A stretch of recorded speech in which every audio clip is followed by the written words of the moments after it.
샬롬 로중 읽어주는 제입니다. 9월 19일 목요일 로중입니다. 주님, 살아있는 어느 누구도 주님 앞에서는 의롭지 못하니 주님의 종을 심판하지 말아 주십시오. 시편 143편 2절. 예수께서 그 여자에게 말씀하셨다. 내 죄가 용서받았다. 내 믿음이 너를 구원하였다. 평안히 가거라. 누가복음 7장 48절 50절.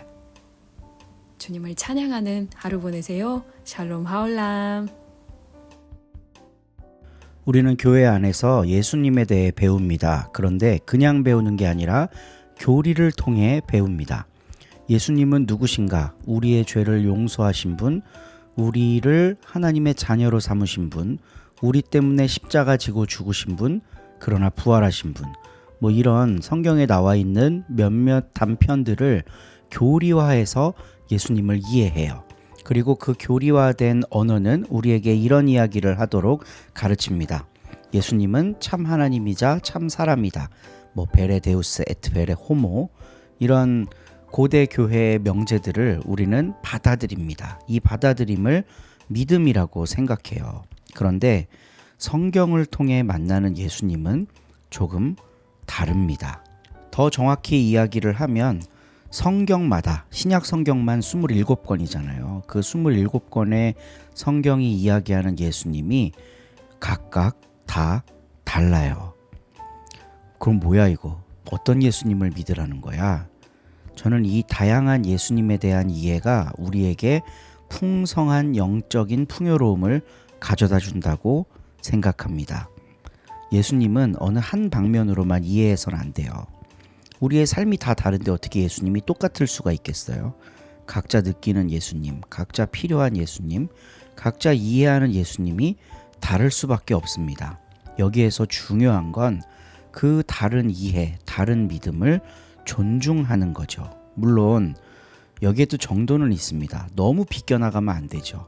흔히 우리가 이단 종파라고 부르는 그런 곳들이 이해하는 예수님을 우리가 받아들일 수는 없습니다.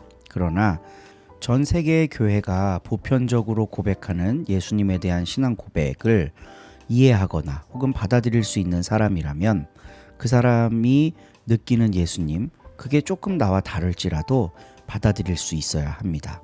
오늘 우리가 함께 읽은 가르침의 본문은요, 교리로 이해했을 때는 굉장히 협소하게 이해할 수밖에 없는데 이 말씀 그 자체를 통해 만나는 예수님을 우리가 보게 된다면 예수님이 이러실 수도 있구나 라는 생각을 해볼 수가 있어요.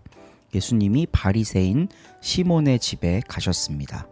그리고 그와 함께 대화를 하고 있는데 한 여인이, 누가복음에 따르면 죄인인 여인이라고 나와요. 이 여자가 어떤 죄를 지었는지에 대한 구체적인 서술은 없지만 대부분의 주석학자들이 이제 몸을 파는 사람이었을 거다라고 생각을 합니다. 이 사람이 시몬의 집에 들어와서 예수님 앞에서 막 엉엉 울다가 그 눈물로 예수님의 발을 씻고 머리털로 닦아내요. 그리고 그 발에 입을 맞추고 향유를 발랐다, 이렇게 서술을 하고 있습니다.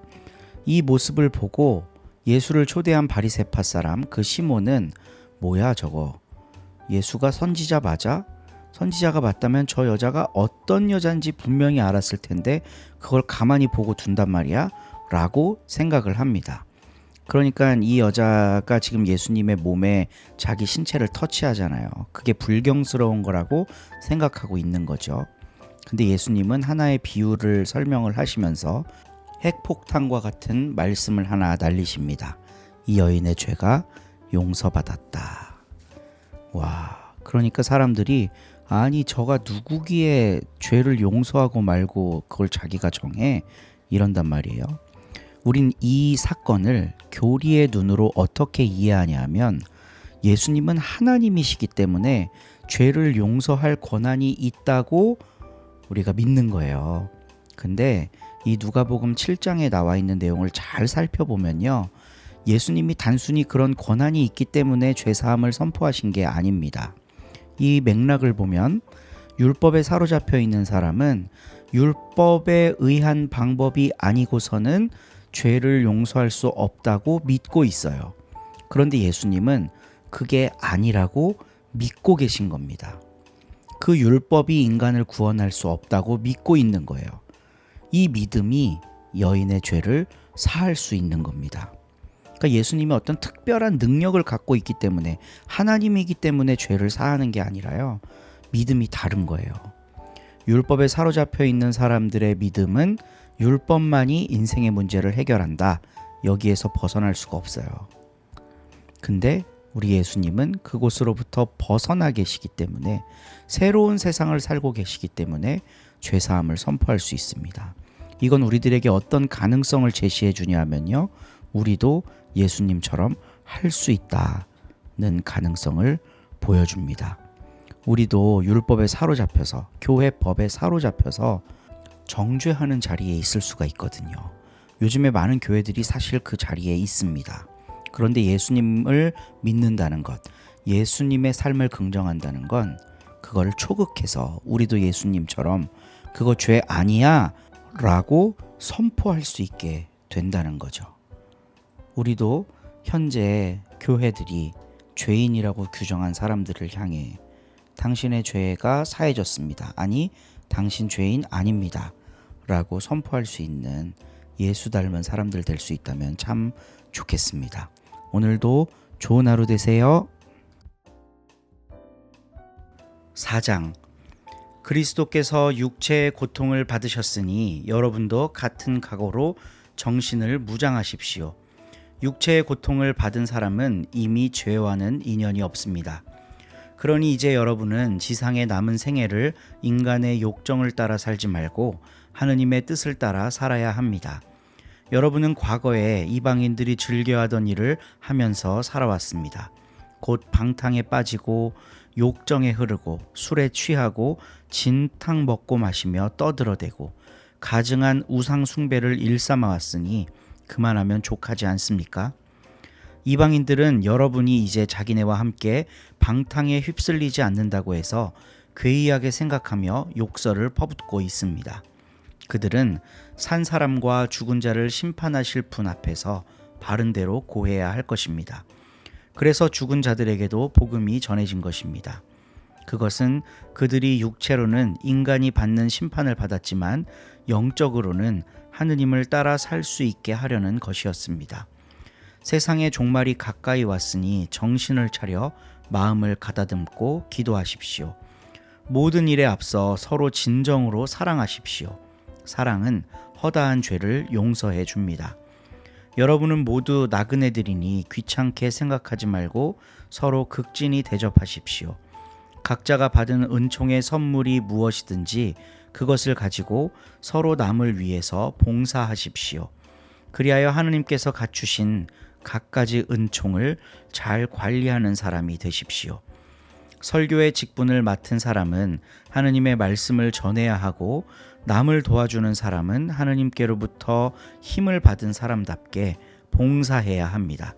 그리하면 무슨 일에든지 하느님께서 예수 그리스도를 통해서 영광을 받으시게 될 것입니다. 그분은 영원토록 영광과 권세를 누리실 분이십니다. 아멘.